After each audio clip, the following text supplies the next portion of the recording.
నమస్కారం. ఇప్పుడేదైనా తాజా వార్త. ఇది పశ్చిమ గోదావరి జిల్లాలో భారీ విషాదం అనే చెప్పొచ్చనమాట. ఫుడ్ పాయిజన్ కలకలం అయితే రేపింది. బజ్జీలు తిని ఏకంగా 13 మంది వరకు అస్వస్థతకు గురయ్యారు. అందులో కొందరు మరణించడం కూడా జరిగింది.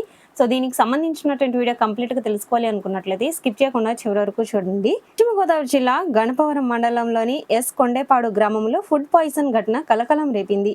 బజ్జీలు తిన్న అనంతరం 13 మంది ఒక్కసారిగా తీవ్ర అస్వస్థతకు గురి కావడంతో గ్రామంలో బజ్జీలు తిన్న కాసేపటికే వాంతులు, తల తిరగడం, అపస్మారక స్థితి వంటి లక్షణాలతో కుప్పకూలినట్లుగా కుటుంబ సభ్యులు తెలిపారు. పరిస్థితి విషమంగా మారడంతో స్థానికులు వెంటనే వారిని ఆసుపత్రికి తరలించారు. అస్వస్థకు గురైన వారిలో 4 బాధితులను తణుకు ప్రభుత్వ ఆసుపత్రికి తరలించి చికిత్స అందిస్తున్నారు. వైద్యులు వారికి అత్యవసర చికిత్స అందిస్తూ ఆరోగ్య పరిస్థితిని కూడా పర్యవేక్షిస్తున్నారు.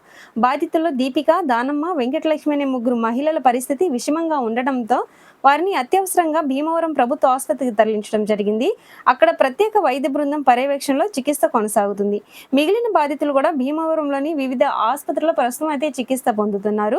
ప్రస్తుతం వారి ఆరోగ్య పరిస్థితి నిలకడగా ఉన్నట్లుగా వైద్యులు అయితే తెలిపారనమాట. అయితే ఈ ఘటనతో గ్రామంలో ఒక్కసారిగా ఆందోళన అయితే జరిగింది.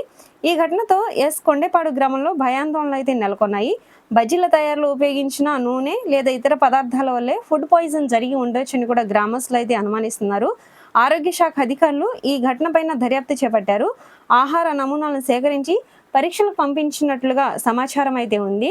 సో జాగ్రత్త, బజ్జీలు కానీ ఇలా బయట ఫుడ్ పాయిజన్ ఎక్కువగా నిలువ ఉండే ఆహార వస్తువులను తినడం వల్ల కూడా ఇలా ఫుడ్ పాయిజన్ అయ్యి అనేక మంది మరణించడం అయితే జరుగుతుంది. అది కూడా ఈ వేసవికాల సమయంలో అయితే ఆహారం అలవాట్లు అనేది కూడా కొంచెం పాటించాలని కూడా మరి ఆరోగ్య శాఖ నిబంధన అయితే ఇస్తున్నారు.